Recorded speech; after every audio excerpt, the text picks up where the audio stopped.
Where are the upsets in week 3? Not so much a matter of if, more so a matter of when and where. We're going to break it all down. Welcome into the Hard Count. We are live in living color as we always are on Wednesdays and Tuesdays and Thursdays. Today, though, Wednesday, September 13th, 2023, the last one in history. Let's make it an absolute great one. We got college football coming up on this coming weekend. It's a beautiful thing. Got a lot of people that like to talk down on the slate of this upcoming week 3. Like to say, it doesn't have as much juice, doesn't have as much excitement as a Alabama, Texas, or a Florida State, LSU. It wasn't all that long ago till a lot of us were tweeting 21 days till college football and then posting a picture of Calvin Johnson at Georgia Tech. Like that wasn't all that long ago. We were doing things like that. So don't let your boys complain about the slate we got coming up here. So glad to have you here. We got the Nothing But Ball poll about to drop here in just a matter of minutes. If you're new to the program, what that is essentially us telling you the top 10 teams in the country, and we don't have a ton of criteria when it comes to metrics or time leading the game or quality wins or all that. Like we watch college football from sun up to sundown. We watch the ball. We tell you who the top 10 teams are. It's not super scientific. It's not super mathematical. It's ball and only ball, and that's what we do on this show.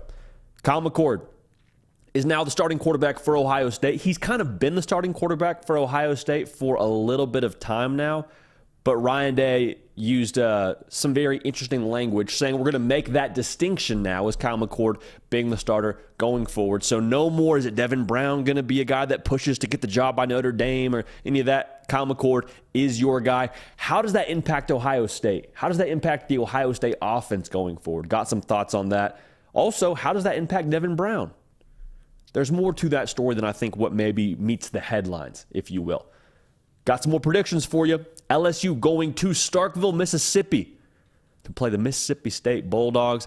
Mississippi State won an overtime thriller against Arizona this past weekend. A lot of people talking down on Mississippi State before the season. I have my own reservations about what they're going to be. So what does this game mean for them, and what could it mean for them as we got a little SEC West action going on? Very glad to have you here. If you're new to the show, make sure you're subscribed. Make sure you're locked in. It's college football. It's only college football. We don't do a ton of extra stuff here that doesn't have to do with college football. We love every other show out there.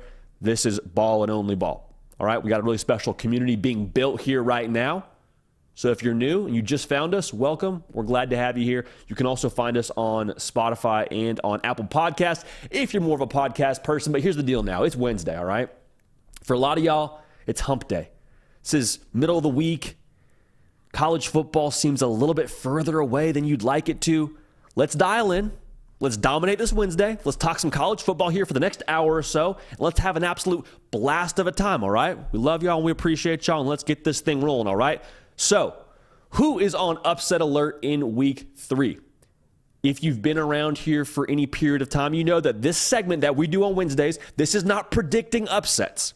We're just kind of trying to take a pulse. It's kind of like checking the weather. Hey, what's the percent chance of upset? What's the percent chance of rain when it comes to some of these matchups? There's a few interesting ones on the slate here. Penn State going to Illinois. Illinois, 14.5-point dogs at the crib. All right, in Champaign, Illinois. Now, keep in mind, this is Drew Aller, the quarterback for Penn State. It's going to be his first real test. Yes, they played West Virginia, but that was in Happy Valley. They played Delaware. The rosters don't really match up that way. Illinois now, a Power 5 roster in the Big Ten, and we've all seen Bielema ball now. We know they're going to have a solid defense. They're going to take the ear out of the game with the new clock rules. If they get up on Penn State, this thing could get interesting. Again, it's on the road. I cannot stress that enough. There's a lot of pieces that would lend itself to making for an upset. Now, even so, we trust Penn State's roster. We trust what they have on defense. We trust what they have on that backfield. So we're not picking Penn State to get upset here. But in terms of chance of upset, we think there's right around a 27% chance. Not impossible. We're not predicting it, but this is one to keep an eye on. It would not shock me if this thing was close at halftime. So keep an eye on that. Now, Florida State goes to Boston College, and Boston College is 26.5-point dogs at home. And if you're Florida State, yes, you're the better team. Yes, you're the better roster, but I hate everything about this spot if I'm a Seminole fan. It's a noon kick, kind of sleepy. There's not much juice to get you up for this one. It's a conference game, so there is something on that roster worth writing home about. Not a lot, mind you. And we'll talk about that here in a second. But even so, it's a roster that is a Power 5 level. It's on the road, and this is the biggest part for me. This is the most classic look-ahead spot if you're a Florida State fan. Most classic look-ahead spot, because you know what? You go to Clemson, South Carolina, and play another game at noon the following week, and that's really the last hurdle for Florida State, that you look at the roster and say, okay, we're really worried about this game. Before the year, we were circling Clemson, Florida State as maybe a game that College Game Day would get to or something like that. I don't know if that's the case anymore. Even that game's lost some juice. But that's the last hurdle for Florida State where you say, okay, that roster in itself, we got to make sure we bring our A game going on the road over there. But you got to go play Boston College in an annoying road spot. And the quarterback for Boston College has got some dual threat ability, Thomas Castellanos. He can use his legs a little bit. Now, Boston College is down bad. They lost to NIU early in the year, and they also had a close game with Holy Cross. So they're not really swinging an enormous bat right now in terms of what they could do upset-wise, but you got to take this one seriously. If Florida State sleepwalks in there and turns the ball over a bunch of times, this thing could get a little bit tricky. Now, we don't anticipate that happening. This actually, for us, in terms of what we have on this slate, has the lowest percent chance of upset, but we had to mention it for the reasons we just did. We're putting this at a 12% chance of upset. So if you're a Seminole fan, sleep well, but I hate this. I hate this spot if I'm a Florida State fan. South Carolina goes to Athens, Georgia. They are 27.5-point dogs. That is a similar line to Ohio State playing Western Kentucky. I'll leave that there. New offensive coordinator, new quarterback for Georgia. Going to be their first real test against an SEC roster. And I said this yesterday on our live show. This is like the conclusion of fall camp for Georgia. They just played two nobodies, no disrespect to their schedule, but they didn't play anybody the first two games of the year. Played UT Martin and Ball State, all right? So they were pretty much running through whatever kind of depth chart they wanted to. Now, though, you get a real gauge for what this Georgia team is going to be. How do they handle that? How do they handle a team that they're supposed to beat by 4 touchdowns, but also has some ability of their own in South Carolina? Like we saw last year now, South Carolina, they are no stranger to playing upset. Took down Tennessee, took down Clemson. They were both double-digit underdogs in both those games. Said, no problem, we'll handle that. Let's keep on rolling. Now, Juice Wells, you hope he's healthy enough to be as effective as you want him to be, as effective as he was in those 2 upsets a season ago. But Xavier Legette now is a guy who has been balling for South Carolina. They lost North Carolina their first game of the year, but even so, he made headlines in that game with the numbers that he put up, well over 100 yards receiving. Spencer Rattler now, very quietly, looks dialed. Looks extremely dialed in. And I'm just going to go ahead and say this. If they're able to just utilize that one matchup, Xavier Legette, and there's nobody that can answer for that in the Georgia secondary, things will get very interesting. Going back to what I said about the roster, this is not a Ball State roster. This is not a Group of 5 roster. This is an SEC roster now that's going to Athens, Georgia. If you don't take it seriously, and like we talked about yesterday, if Carson Beck kind of has an ugly start to this thing and gives the ball away a couple of times, watch this game. Watch the ticker for this game and what that score is in Athens, Georgia. Even so, we're putting this at a 22% chance of upset. I don't know that South Carolina will have multiple options to try and beat Georgia when it comes to their offensive attack. Like, you got to have more than just one punch to beat Georgia. So you hope that you have more than one punch if you're South Carolina, but even so, put that percent chance of upset pretty low. Now, here's the highest percent chance of upset on this whole slate. Northern Illinois going to Nebraska. Northern Illinois, according to the spread, it's also the best chance of upset on this slate. They're 10.5-point dogs. Now, the thing with Nebraska is we saw last year, man, this was a game, not this game specifically, but this kind of game was one where Nebraska dropped to Georgia Southern. Now, it's a new era, it's a new roster, it's a new head coach. I understand all that. But don't think for a second that Nebraska isn't capable of losing this football game, especially if that turnover bug is still biting. If they didn't call the exterminator and they didn't get the pesticides and take care of what was in house there with that turnover issue, they're going to have a dogfight on their hands, no pun intended, as NIU is, of course, the Huskies. Now, Nebraska has proven they're capable of giving the ball away. They're proven they've able to lose games like this, but to a more specific and maybe more impactful note, Northern Illinois has shown they're capable of beating a Power 5 football team. They beat Boston College early in the year. So if Nebraska doesn't handle business how they're supposed to offensively, I think it goes without saying this could get a little bit intriguing, more intriguing than you would want if you're a Nebraska fan. Now, Jeff Sims, Matt Rule has already said, if he is good to go, if he is healthy, dealing with that ankle sprain, he will be the guy. I think there is some portion of the Nebraska fan base that would like to see what a Heinrich Haarberg has under the hood, or a Chuba Purdy, what he can do. So it's going to be Jeff Sims unless he can't go. But if Jeff Sims goes and throws 3 picks, I'd be curious to see how they'd handle that should the game continue to roll on and he's got 3 picks like at halftime. So we'll see what happens there, but keep an eye on that. NIU could be sneaky this upcoming weekend. Last one for you. We got Georgia Tech going to Ole Miss, and Ole Miss kind of played with their food last weekend. Played Tulane, a Tulane without Michael Pratt, and they kind of struggled.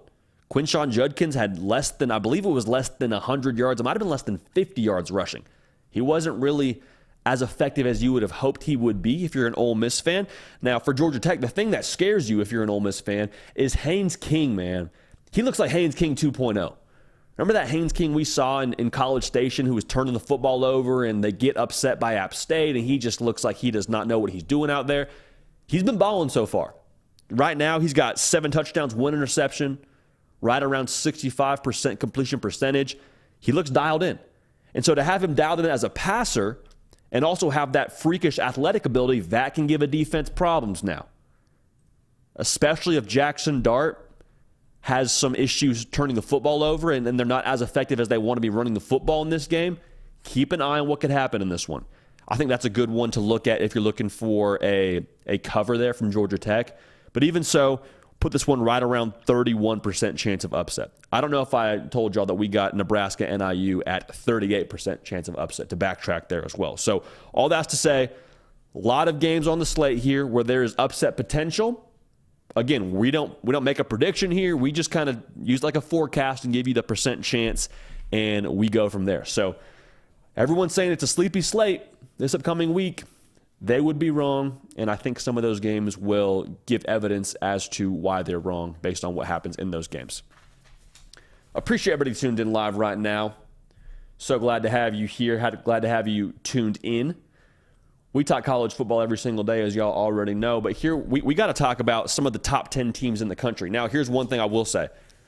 We do this segment live every Wednesday, but we put this poll out on my Instagram page at JD Piquel on Sundays. So we give you the full breakdown, full explanation. Still make sure you're tuned in when it comes to what we're talking about on these Wednesdays. But even so, man, I would say make sure you're following over there so you can stay dialed in up to the minute with how we feel things are shifting in the college football landscape from the Saturday before. So the Nothing But Ball Top 10, the criteria is exactly what that name says. We talk college football, only college football. That means the way that we break this whole thing down, how we decide what the top teams are in the country, we just watch college football. We're not looking at the certain metrics and looking at, different things that are so specific to math and science. No, it's ball. It's only ball. That's how we operate. That's how you operate. So that's how we break down this list. At number 10 on the Nothing But Ball poll after week 2, heading into week 3, we got the Oregon Ducks. And Oregon, man, they got some grit to them. They showed a little bit of that edge that I think you want to see from a championship level team. Beat a good Texas Tech team, 38-30. And there's a lot of people that are laughing at me saying Texas Tech being a good football team. I promise you, they're the best 0-2 team in the country. Didn't bring it against Wyoming.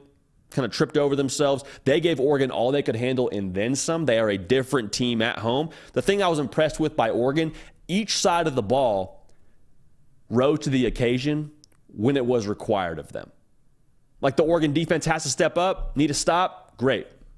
Scores a defensive touchdown to kind of put the game away. Hey, offense, we need you to go score points. They're going to get 30. Great, we'll go get 30 of our own. Like that was the kind of approach they had. And I think the Dan Lanning persona has infiltrated this team. And he's a guy that I think is no nonsense, does things the right way. We're going to play our style of football. We're going to give you heck for 4 quarters. Like I think that is his edge to him. And I think that's the edge now that this team has embodied with him now being the head coach in year 2 out there in Eugene. So the roster and the edge that this team has under Dan Lanning, I think they're going to be in every single football game. That's the reason why you're watching that Pac-12 title race and probably feeling pretty good about where the Ducks stand as it pertains to their chances. Now, at number 9 in the Nothing But Ball poll, got the Tennessee Vols. And I'm not overly concerned about what happened against Austin Peay.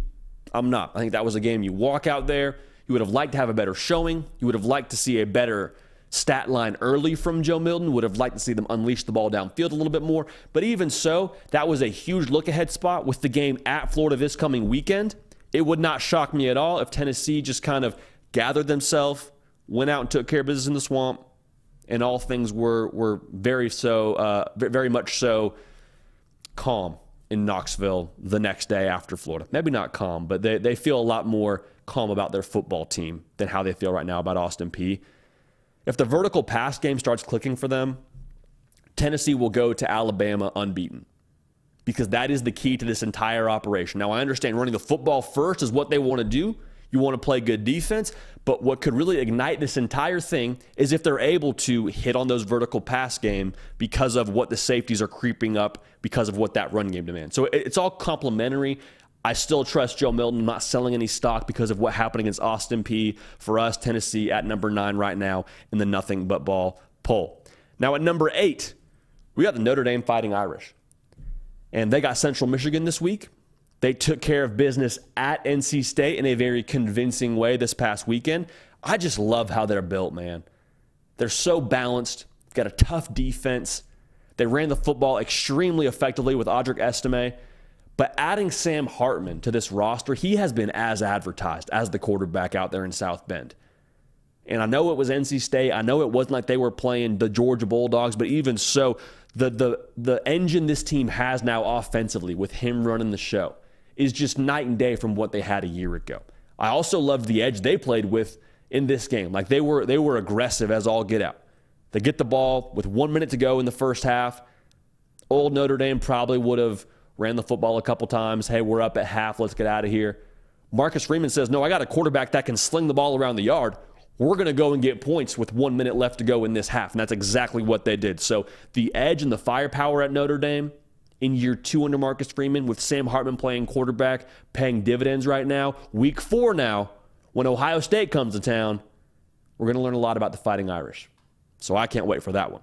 At number 7, we got Penn State. We talked about them a little bit earlier in this live show. They're at Illinois this week.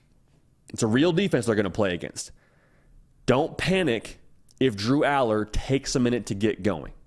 Don't panic if he walks out there and he leaves with a stat line of like 2 touchdowns, 1 interception, and let's say he's right around 50% completion percentage. Just getting a win on the road in that spot, he will be better for should they get that done. The roster around him is why I have him at number 7. Abdul Carter, freak show. That defensive line, a lot of depth. The secondary, really solid. Like the talent level overall, and people talk about Penn State this way now differently than they did a couple of years ago. The way they've acquired talent and consistently stacked that. We had James Franklin on the show when he told us this is one of the most deep and talented teams I've had at Penn State. So right now, Penn State's at number 7. Great test this week, but we'll learn a lot about them as we get into November. And they play teams that are actually also on this list. One of those teams being, at number 6, the Ohio State Buckeyes. They got the Western Kentucky Hilltoppers, the Fighting Nick Breaks, this upcoming week. And they have definitively named Kyle McCord as their starting quarterback. Now, I'm just so curious to see if we see him play a little bit more free. And we'll talk more about him later in this live show. But it's very different being the starting quarterback and having a ongoing battle throughout the first couple of games and then getting the keys to the whip and saying, hey, you're our guy. We're going to go as you go. You're the leader of this football team. And having that be your spot on the depth chart. I'm curious if he doesn't play a little bit more free and we see them open it up a little bit more. Now, I don't know if they're going to open it up a ton against Western Kentucky, but that game at Notre Dame, just like we said for the Fighting Irish, that is going to be the very telling matchup between both those teams. There will be playoff implications for both those teams. Do not get it twisted. But for us, Ohio State currently at number 6, they will have a chance to move up. So if you're not happy with Ohio State at 6 right now, that's totally fine. No issues with that if you have a pushback against Ohio State. but we're going to keep an eye on what they do in a couple of weeks here. And should they win in South Bend, Indiana, they will shoot up the rankings. At number 5, a team that shot up the rankings because of what they did this past Saturday, the Texas Longhorns. They cleared their toughest hurdle of the entire season against Alabama in Tuscaloosa, and it was convincing. There was nothing fluky about what happened. It was 34-24, and if they play that game 10 times, Texas probably wins 7. And that's no disrespect to Alabama. I think it's a testament to how Steve Sarkisian has built this football team and how aggressive they were on that day and the maturation of Quinn Ewers. Like, Quinn Ewers lived up to all the hype that he had coming out of high school, which is a difficult task to do. He was dubbed as like the savior of Texas Longhorn football. He was going to be the guy to bring Texas back to prominence. And I'm not into the whole Texas is back thing, and neither are you. But for Texas to have a win like that at Alabama and to have the rest of their slate ahead of them, it's now a matter of Texas walking this tightrope and not having to clear a hurdle. Walking a tightrope, you're just trying to keep your balance. One foot in front of the other, eyes up, straight ahead. Make sure you're doing what you need to do. You got to clear a hurdle. You got to really muster up a ton of strength and get over that thing and find a way to have the performance you need to have on that day. That's not what Texas has in front of them. So they're at number 5 today. They keep winning. They keep handling business, keep walking that tightrope. They will be a lot higher in future nothing but ball rankings. So for us this week, they're at number 5. At number 4, we're a little bit higher on this team than I think the majority of the college football public is right now. We have USC at number 4. And the reason for that being, they have a special engine offensively. Like they do. There's no way to say it. Lincoln Riley, Caleb Williams, one of the most dynamic offenses in all of college football. They're off this week. They're at Arizona State the next week. And then they're at Colorado. Now, don't get it twisted. USC's defense, I think, is still a work in progress. And they are building to be able to stand up in a game like that against Colorado, but they have the personnel that has improved. We've talked about that a lot. I just can't help but feel like they're going to be in every single game they play because of Caleb Williams. He's the kind of guy that can play the game where you roll the ball out and play. You may not have all the matchups. You may not have the majority of the matchups. But because you got number 13 playing quarterback for you, you're going to have a chance. He's going to make some plays that make the opposition's jaw drop, and you just say, all right, hey, tip your hat. It is what it is. Caleb Williams is that guy. And so because of that, I'm a little bit higher on USC and what they could be in this overall landscape. Do they have a better roster than a team like a Georgia or a Michigan? Like, probably not. But with Caleb Williams playing quarterback, there is always going to be a chance for USC. So for us, they're number 4 in this week's Nothing But Ball rankings. At number 3, had to look down there really quick and make sure I was saying this accurately because I don't want to lead y'all astray. At number 3, we got the Florida State Seminoles. And they have arguably the most impressive win of the entire college football season. Them and Texas are probably up for that honor. What they did against LSU, man, I think was a very, very definitive and clear statement to what they're going to be the rest of the college football season. You look up and down this roster, I don't see a weakness. We haven't seen a weakness with them when it comes to what they've done on the field either. Similar to what I said about Texas with Florida State. They're no longer in this mode where they have to clear a bunch of hurdles. They got the hurdle at Clemson, which even now is looking a little bit lower based on how Clemson started the year. It's about walking that tightrope. So they're not all out of hurdles just yet, but I'm curious to see how they handle the rest of the way. The key for them is going to be Clemson, right? Like, they got to beat Clemson probably once at least, and maybe twice if they see them in the ACC title game. But Clemson's going to have to handle business there as well. So for us, Florida State at 3. They're at Boston College this week. We'll keep an eye on them. Nothing super notable to write home about when it comes to the Noles right now. At number 2, Michigan Wolverines. Man, they got Bowling Green this week. And the way that I feel about Michigan, especially early in the year, we said it on our Sunday Sprint video we did when it comes to these rankings. Like, it feels like you're just having a weekly checkup with Michigan. Hey, who do you play this week? UNLV? Okay, anything look funny? Anything feel funny? Everyone healthy? All right, we'll check back in next week and see how you look after Bowling Green. Like, we're going to learn about Michigan later in the schedule, but there's a lot of good faith built into this ranking because of what Michigan was last year and who they brought back. We know how they're built. We know who's playing quarterback. We know what's in the backfield. There's no questions about that. We're going to get a really good gauge for them later in the year when they play a Michigan and when they play Ohio State, when they go to Michigan State in a rivalry game. Like, we'll get more data points on them. But as to this point in the year, the weekly checkup, all things coming back normal. Michigan at number 2 in the Nothing But Ball rankings. At number 1, same old, baby. Kind of a similar story. We got Georgia, and they're actually going to get some version of a test this week against South Carolina. Now, they play South Carolina in Athens. South Carolina will be the toughest roster they've seen, and it may take a second for Carson Beck and Mike Bobo to totally mesh. Now, they look good, but they look good against UT Martin and Ball State. So take of that as you will. All that's to say, as long as Carson Beck doesn't give the football away, they're going to be fine in this game. I'm just curious to see how he looks in this spot, because this will be the first time where he has faced anything that resembles an SEC pass rush. So keep an eye on that. Georgia at number 1. Expect them to keep rolling.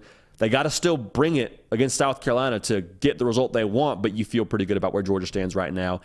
And obviously they are in come-and-take-it mode, being back-to-back national champs. So that's it for us. Nothing But Ball poll. To quick recap for you. We got Oregon at 10. At number 9, we got Tennessee. At number 8, we got Notre Dame, with a big matchup in a week or so with Ohio State. At number 7, we got Penn State. At number 6, we have Ohio State, like we just mentioned. If you're unhappy with that ranking, I promise you they will move up after that game against Notre Dame, should you get the result you want if you're an Ohio State Buckeye fan. Number 5, we got Texas. Just got to keep taking care of business. They've cleared their toughest hurdle. At number 4, we have USC. At number 3, you got Florida State. 2, you got Michigan. And number 1, you got the Georgia Bulldogs. So that is the Nothing But Ball poll as it stands right now through week 2 of the college football season. You love to see it, man. You love to see it. We're starting to get more and more into these rankings and getting more data points on these teams. Week 4 is going to be an enormous swing week for a lot of these teams. We see what Florida State Clemson looks like. We see what Ohio State Notre Dame looks like. Heck, Colorado and Oregon, what does that look like? So that'll be a lot of fun. A lot of ball to be played here. Make sure you're getting your questions into the Keeper of the Queue, Nick Brake. We're going to answer a lot of those here in just a few minutes. Want to hear from y'all. Get your takes and your questions. I think there was a hashtag trending. Not trending. That's probably a strong word to use. There was a hashtag in the chat going, tell JD. So you can ask me, you can tell me. Just want to hear from y'all. This is the People Show, People's College Football Show. Want y'all a part of it. And a great way to be a part of it is by getting in the chat over there and letting us know your thoughts, feelings, and concerns. Well, Ryan Day let us know how he feels about his quarterback room and said they're making the distinction to make Kyle McCord the starting quarterback for them going the rest of the way. Now, you remember, they finished fall camp. We all waited with bated breath to see who's going to be the guy. Is it going to be Kyle McCord? Is it going to be Devin Brown going into game 1? And he just said, we're going to let them both play. We're going to let this thing continue to go on. They both deserve to play. So he was very happy just to say, we don't have a decision right now. We feel really good about both of them. Now, going into Youngstown State, going into Western Kentucky after Youngstown State, they have made Kyle McCord the guy. So what does this mean for Ohio State? Maybe the better question is, what does it mean for Devin Brown? We'll unpack that all here in just a second. Make sure you're subscribed. Make sure you've liked the video and locked and loaded for the rest of college football season. We appreciate y'all in advance for that. So Ryan Day cited consistency being a big thing for why Kyle McCord is his guy going forward. And if we're reading between the lines here, we've talked about it for a little bit on this show, and we've been tracking this quarterback battle. It really does come down to, who do you trust driving your Ferrari? Do you trust the guy who maybe goes a little bit slower based on the reports from Letterman Row during fall camp, the guy who is a little bit more mistake-free, or the guy that is for sure going to take that thing 90 miles an hour, but there's always the potential for him to get a flat tire every now and then? That was the report. Devin Brown, through fall camp, the more exciting scrimmages, but also the potential for the bigger mistakes. So this is Ryan Day saying, hey, I'm going to give the keys to the guy that I trust the most to not crash this vehicle. Now, if you're an Ohio State fan, optically, you watched the games. You said, okay, well, how did you even arrive at that decision? We barely saw Devin Brown in those games. Devin Brown had like 13 pass attempts against Youngstown State. Are you really telling me that's how you're going to gauge the quarterback battle? This is never even a battle to begin with. What are you talking about? You can't tell me that's your guy if you're not even going to let him play. Not even going to let Devin Brown battle for it. I would say this, the rep distribution during these games, I think, tell the story of what happened in practice. Because Devin Brown has talent off the wall. talent off the wall, but he must have made enough mistakes behind closed doors to ultimately keep him from getting the reps that you would like him to get in a game.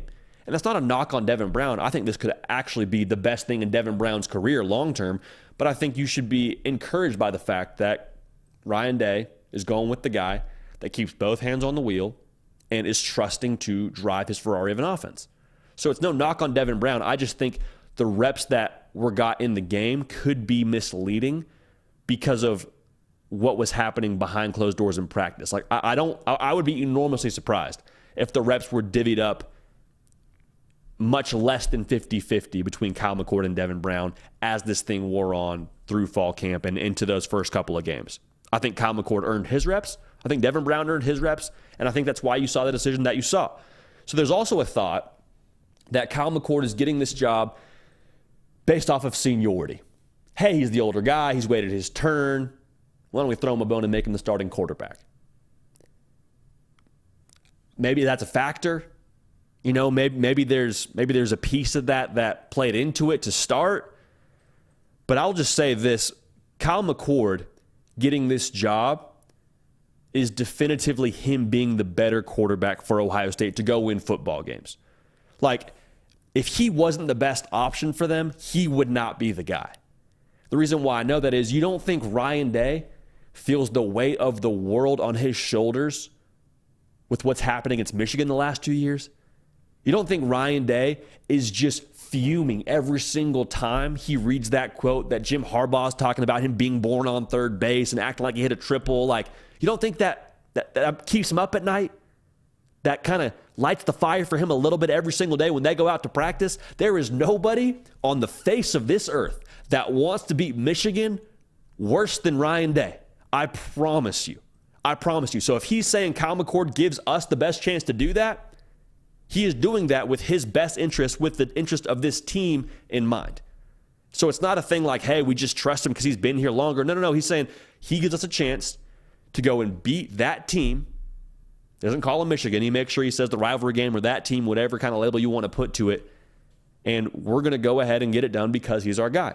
So the people that I think are talking about Devin Brown, I don't think it's unwarranted to say, well, what happens to him now? You know, the law of nature says it's very difficult to keep two quarterbacks of this caliber on your roster and the transfer portal and this, that, and the other. Like, Devin Brown could probably go start somewhere tomorrow, given a couple days notice, and put up pretty good numbers. Like, I have a hard time believing that wouldn't be the case based on how talented he is. But I would also say this could be the best thing to happen to Devin Brown in his career. Because think about it this way. If Kyle McCord has a good year, goes to the NFL, gets drafted, let's say, anywhere in the first 3 rounds, well, Devin Brown has then sat behind not one, but 2 NFL quarterbacks, had a chance to really learn the system, see the way that it's done, kind of eliminate some of those mistakes that kept him from getting this job.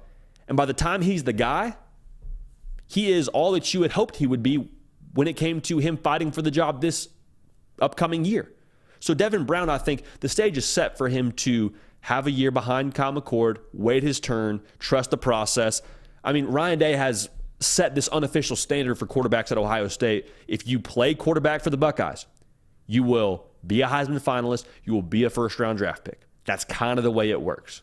Now, Kyle McCord has to uphold that standard, but even so, to say that Devin Brown's just going to dip out of town because he didn't win the job this year, I would be a little bit more slow to make that statement definitively. A lot of it does depend on what Kyle McCord does this year. If Kyle McCord says, hey, I got to come back for another year, well, then that conversation opens up a little bit more. So that's fair to say.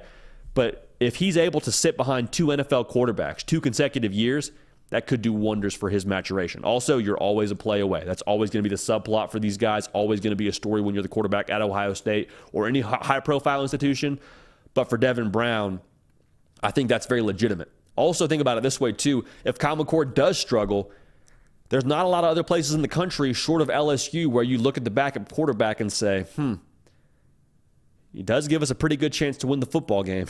We do feel pretty good about him taking over. So that's not Kyle McCord half-stepping now, being the guy or having to play timid. But I'm just saying, if you're Devin Brown, don't think that there's no way that you're going to eventually be the guy at some point in the year. Now, if you're an Ohio State fan, you hope Kyle McCord's your guy going forward, and this all works how you would hope it to, and he puts up great numbers. But I'm just saying, Devin Brown being in the wings here, not a bad thing for him. Not a thing where he's just going to watch the rest of the games. Ryan Day already said they want him to play, but just keep an eye on how that whole thing evolves. Now, the major question I have, and the thing that I think we're honestly going to see, is Kyle McCord play a little bit more free, maybe play with a little bit more confidence and push the ball downfield a little bit more, because there's a very big difference from driving a rental car and then driving your car. Because that's where I think he's at right now, getting the keys to this offense at Ohio State. Before, it's him and Devin Brown, and they're battling more or less behind closed doors, but Kyle McCord's getting more of the reps. But all he was focused on was not scratching that door, not busting a headlight, making sure everything went how it was supposed to go. Not do too much, just do what's asked of you and keep this thing rolling. Well, now he's been thrown the keys and told to drive. And this offense at Ohio State, it's built to go 90 down the freeway. You don't need me to tell you all the freak shows they have on that offense. They got a lot of them. It's built to score points. It's built to score right around 40 points a game. We know that. Kyle McCord now has the opportunity to really take ownership of this whole system, this whole operation. I'm curious to see how that looks. Now, I don't think they open it up a ton against Western Kentucky, but that game at Notre Dame, that's the game where you say, all right, Kyle McCord, we need you. We need you to drive this thing how it's supposed to be driven. Because they don't win a game at Notre Dame with an average Kyle McCord, in my humble opinion. So Kyle McCord has been made definitively the guy at Ohio State. The standard is extremely high in Columbus. We all know that. I can't wait to see how he responds. I can't wait to see how the team responds to him, rather, and what Ohio State does the rest of the way, now with that quarterback battle more or less being finished. Such a luxury, too, for Ohio State to have not one, but two five-star cats in that room. Must be nice. Must be nice. I'll tell you one thing. I am sure Alabama would have loved to have a Devin Brown somewhere on their roster this past Saturday. So I don't think they're the only ones either. Make sure you subscribe. Make sure you're locked in. We appreciate you in advance for that. We are live Tuesday, Wednesday, Thursday, 11 a.m. Eastern, as we are right now. College football, only college football. That's how we get down, and we appreciate you being down with us in that same vein. Now, another prediction as we get rolling into the beautiful thing that is the week 3 slate of the college football season. A lot of people talking down on the slate, man. I don't understand it. We got a good one. We got LSU going to Starkville, Mississippi to play Mississippi State. Noon kick, ESPN. LSU now favored by 9.5 points, going up a point in favor of the Tigers. For LSU, the last time we saw them on the national stage, they were getting themselves just absolutely obliterated against Florida State. Like, just kind of the way it went. Wasn't good.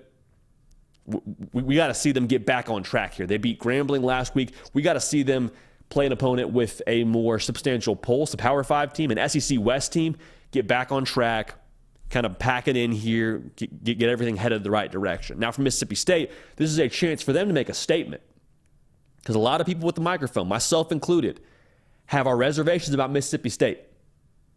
I'll tell you more about that as we go on throughout this prediction. They got a big win last week in overtime against Arizona. Defense forced a lot of turnovers. Will Rogers threw less than 20 passes. I couldn't tell you the last time that happened in his career in Starkville. They're shifting now from this air raid attack to more pro style. There's still spread concepts in there, obviously, but they're shifting how they do things. So all that's to be said. A lot of storylines here, a lot at stake for both teams. This could be a fork in the road moment for both teams. Should LSU lose this game, holy smokes. The pressure in Baton Rouge, not on Brian Kelly in terms of like a hot seat or anything like that, but just like oh my gosh, what happened to last year? What is going on within this team to where they lose on the road to a team like Mississippi State, who's going to, according to Vegas, fight, scratch, claw to make a bowl game? For Mississippi State, what a statement that would be. For them to say, we know what you said about us all off season long. JD, we heard you talking. We're not worried about it. Go ahead and quiet down. We just took down the SEC West champs. That would be the way they would like to live. I promise you that. The matchup for me in this game is Will Rogers, who we mentioned a minute ago, probably going to finish his career as the SEC's all-time leading passer. That is a very big honor to have against this LSU secondary.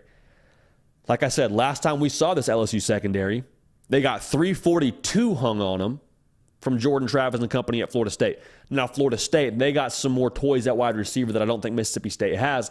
But even so, man, Will Rogers, he can hurt you if you don't plaster. And plaster is a football term to make sure that you are on your guy man-to-man like you're plastered to him. That has to be the case for LSU. They've got good talent in the back end, but Will Rogers, man, he can put it anywhere he wants when it comes to delivering the football. Keep an eye on that, because if they're able to have success through the air, they're going to be able to do what they ultimately want to do at Mississippi State, which sounds weird. They want to run the football. They're more of a pro-style attack now. They ran for over 100 yards last week. They want to run the football.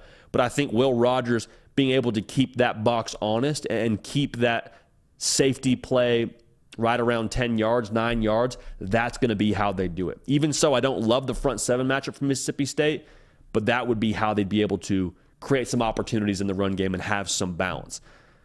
So, the other thing that I'm looking at in this game, Jaden Daniels and his legs, I think, is going to be a very big X factor in this game. You go back and watch that game, Mississippi State against Arizona, and went to overtime.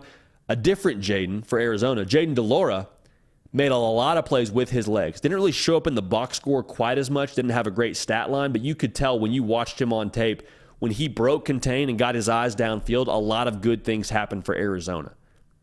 So how does Mississippi State adapt this upcoming weekend? Because Jaden Daniels now, no disrespect to Jaden DeLaura, Jaden Daniels is a different beast when it comes to what he can do throwing the football downfield. And if he's able to kind of keep those second level of the Mississippi State defense at bay, if he's able to keep those linebackers in a bind and get those safeties off balance, there's going to be some very big plays happening with broken plays for LSU. Because he'll break contain, and those receivers from LSU, Malik Neighbors, for example, will stay on course, separate, and they're going to have big plays a lot of the time if they don't get that fixed for Mississippi State. That's a very, very big area of opportunity for LSU. The other part of this, we talk about LSU a lot in the sense of having to be balanced. If they can stay balanced, man, like that is the end-all, be-all for them. When they're able to have a multiple attack running the football, meaning that stable of running backs kind of gets going, as well as Jaden Daniels in that zone read game, well, then you have to commit numbers to the box. Then you have to have extra support in the run game. And when that happens, that's when Jaden Daniels has to live up to this headline all offseason long about him needing to cut it loose. We've said that multiple times. We sat down with him at SEC Media Day and said, hey, a lot of people are saying you'll need to be more explosive, you need to throw the football downfield much more. Like, what do you think about that? And he told us, yeah, that's a thing we have to do. When we have one-on-one matchups, I got to trust our guys to go make plays. This is the kind of game where that quote has to show itself. It's one thing to say you got to trust your guys. It's a whole other thing to cut it loose on 3rd and 6, to extend the play and to take a shot deep to win the football game. Like, that's what I think you probably need from Jaden Daniels in this kind of football game. Now, you would hope those stakes aren't quite as high that you're taking a shot to win the football game, but even so, there's going to be opportunity. I want to see him pull the trigger in this game. How they get to pull the trigger, having something in the run game with that running back room. So here's the interesting thing for me. The hinge point, and it's weird to say with Mississippi State now, but hang with me. The hinge point is I think both teams want to be physical. Mississippi State, you think of the air raid approach, that's not what they're doing anymore. They want to be more pro style. They want to run the football. They want to make you commit numbers and try and meet them in the box. My concern there is Mississippi State wasn't necessarily buyers when it came to the transfer portal. They didn't add a bunch of new pieces. So a lot of the guys from that team last year are still there. But the guys that were on that team last year, the guys that didn't leave via the portal, and they actually lost quite a few through the portal, I should say, the guys that didn't leave were committed to an air raid system. So you have air raid pieces, and now you're trying to run a pro-style attack. That concerns me a little bit. I think Will Rogers has to throw the football upwards of 25 times to win this game for them, because that's their best approach offensively in my mind. Now, the receivers got to step it up a little bit, and they got to make sure they win that battle against LSU's inexperienced secondary. But even so, man, if LSU doesn't give the football away multiple times, I have a hard time seeing a world where LSU doesn't win this football game. Their pieces in the front seven are just too good. Harold Perkins, we know what he is. Mekhi Wingo, we know what he is. Like, you go down the line here, the depth at LSU within that front seven is going to be too much for Mississippi State. So it falls in the offense. Don't give the football away. If Mississippi State has a multiple turnover kind of game on defense, then things get interesting. Because then those cowbells, they start ringing, and there's a lot of noise on the condensed game footage you're watching back and saying, man, how did we give this one away? Well, you threw 2 picks and fumbled 2 other times. That's how you lost the football game. Even so, I think LSU is going to have something to prove in this game. I think they want to get that taste out of their mouth from what happened against Florida State. I think they play a clean football game. I think you see Jaden Daniels actually uncork it in this game and try and push the ball downfield more like we talked about all offseason long. This is the opportunity for that. I think he does it. We like LSU to win this football game. We like LSU to cover. Final score 34-24. So a half point there. LSU covers, and the Tigers get a big win in SEC play to get things headed the right direction in year 2 under Brian Kelly. It'll be a fun one, man. That'll be a fun one. I'm telling you, people say the slate's sleepy. I don't think it's sleepy by any stretch of the imagination. You got that one. You got Missouri, Kansas State. We got Washington, Michigan State, which is becoming more interesting as things progress in East Lansing.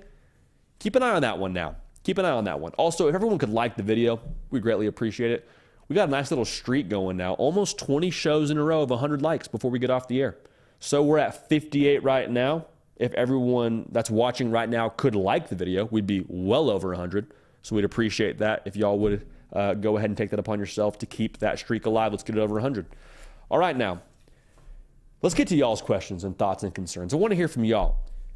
The great part about this show and the great part about what we've done here so far, and I say we in terms of us on this side, but you as well. That's we. When I talk about we, there's been a community that has been developed, and a great part of this is hearing from y'all. So whether it's via Twitter, whether it's via Instagram, been able to incorporate a lot of y'all's questions and takes, concerns into this show. We want to keep that going. So follow me there in order to get all your questions, takes, concerns into this show. We want to hear from y'all, but a great way to do that is also hearing through y'all on the live chat right now.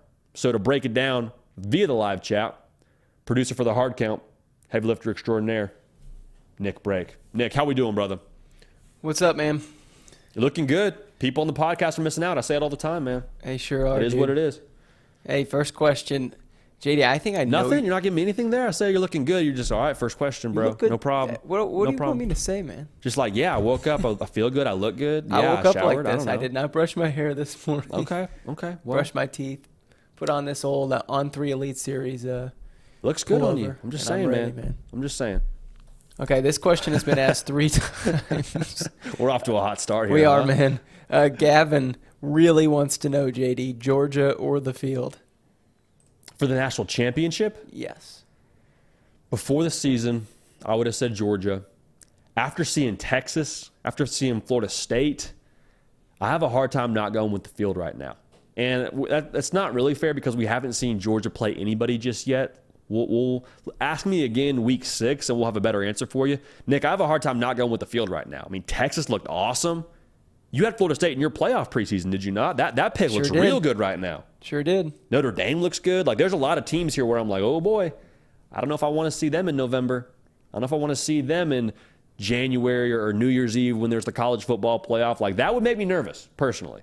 So I think that was a good pick by you, Nick, having a FSU in your preseason top 4. So I'll take the field right now, but a great question there from our guy. Yeah, my preseason top 4, Alabama was not in, and I guess I don't know why I said Alabama. Georgia, Michigan, USC, that's kind of the one I'm worried about, and then Florida State. But JD.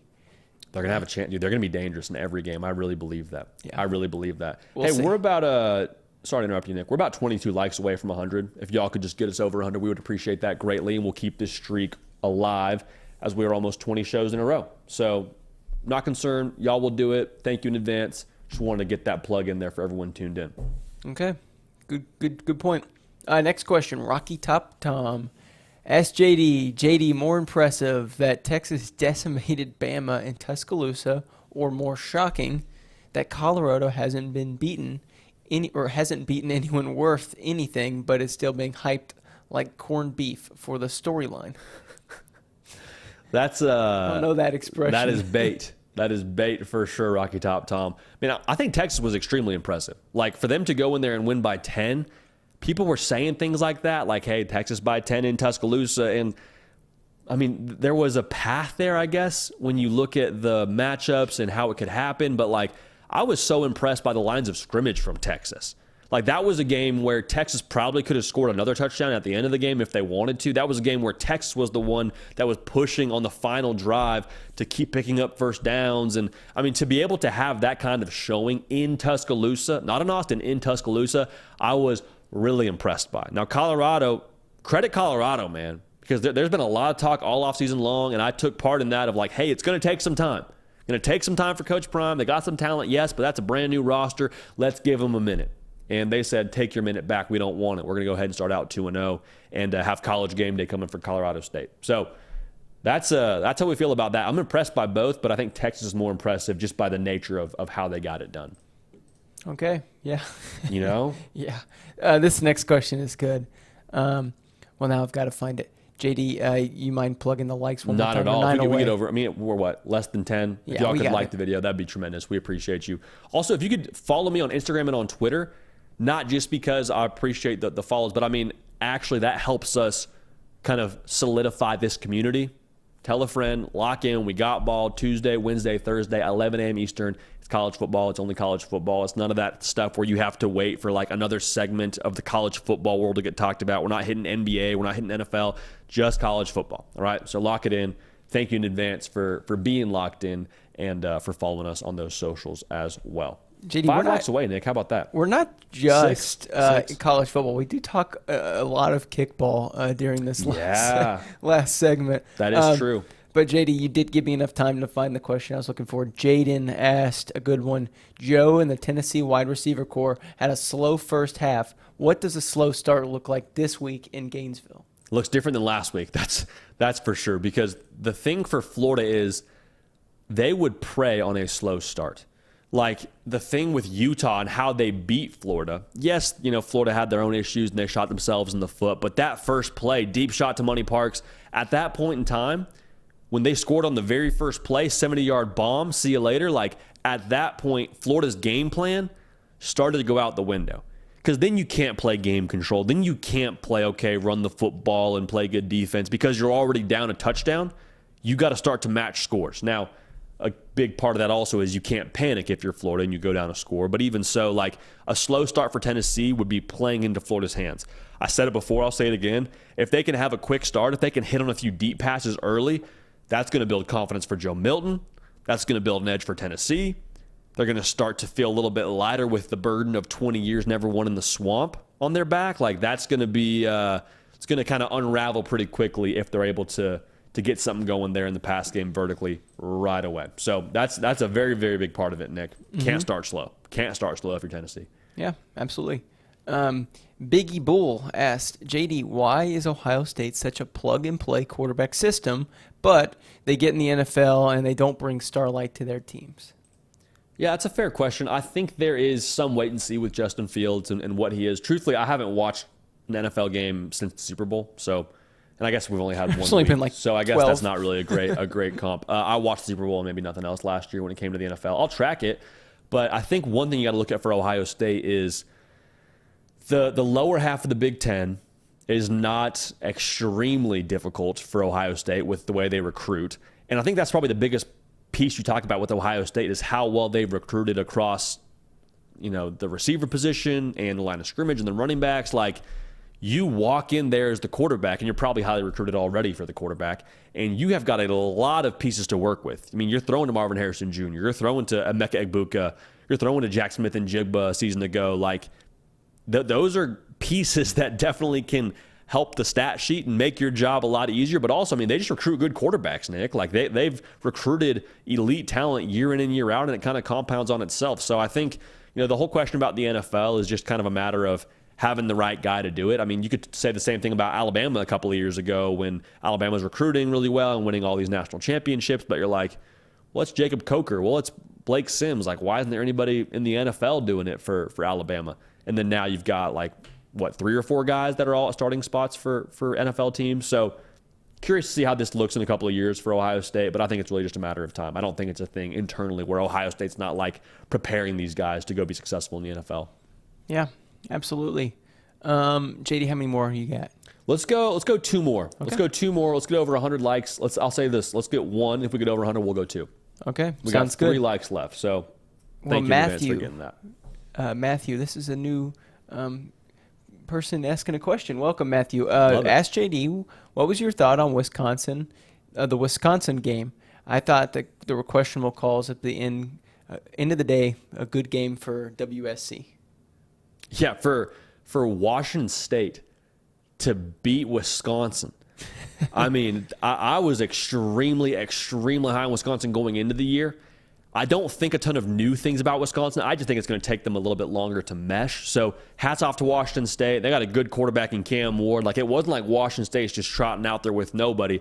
But for Wisconsin, you got to kind of figure it out here a little bit quicker because you do have to play Ohio State here in October. So I don't know if you want to take too much from that game. It's only week 2. Still like your pieces. Still like Tanner Mordecai. Still love Braylon Allen. But just give it a little bit longer to mesh there. And I think you'll be in good shape long term. Luke Fickell's a winner, man. Luke Fickell's a winner. So I thought it'd be this year. It still might be. You know, they still have every chance to do something in the Big Ten. The Big Ten West, you can make that conference title game at like 8-4. So it's not out of the picture at all. They haven't lost a Big Ten game yet, but we'll see how they mesh a little bit later in the year, especially that game against Ohio State. Nick, we're over 100. Y'all, thank you so much. We appreciate y'all for that. It just helps us do more of what you want to see when you like the video because it pushes the video to more people. So thank you in advance for that, and thank you for getting that done. One more, Nick. What do you say? Let's do it, man. Let's do it. Slade Swan says, JD, what are your thoughts on the Mizzou K-State game? Will Howard's statement game. That's like a question that confused me. Yeah, this might be one that we have to predict tomorrow, honestly. Because this is one, I think the line is somewhere around 4.5, so tight game.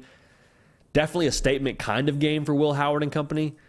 Playing an SEC foe. I mean, I have to do some more work on this game, to be honest with y'all, but I'm curious to see how this Kansas State offense looks because now there's no Deuce Vaughn. Now you have a real opponent on the other side of the football. Like, are you able to still run your run-committed kind of approach, if that makes sense? Like, Kansas State has looked the same since Colin Klein was playing quarterback for them, and now Colin Klein's the offensive coordinator for Kansas State. They want to run the football, they want to play tough defense, and they want to squeeze the life out of the football game. Deuce Vaughn was one reason why they were so successful running the football last year. What do they look like this coming year? Probably more falls on Will Howard's shoulders to be able to push the ball downfield, but nonetheless, maybe we'll predict that one tomorrow, and regardless, that'll be a good one. Another good one, Nick. People are saying it's a sleepy slate. I don't see it. I don't see it at all. Nick, appreciate you, man. Hey, opening day for you. New season for the kickball. Yep. It's going to happen tonight. We feeling good? I am. Guys, look, if you know of adult kickball, you know there's not much excitement there, but yeah, I'm pretty pumped. I'm fired up. I can't wait to get in here tomorrow and talk about your stat line because I think that's going to be I think it'll be a good time. But Nick, nonetheless, appreciate you, brother. We'll do it again tomorrow. Yeah, see you then. Good luck, Legatron. Telling you, man, just hits dingers. That's all he does. Nick Break, producing everything you see here, playing really good kickball at night. Just a true man of the people, a program guy, if you will.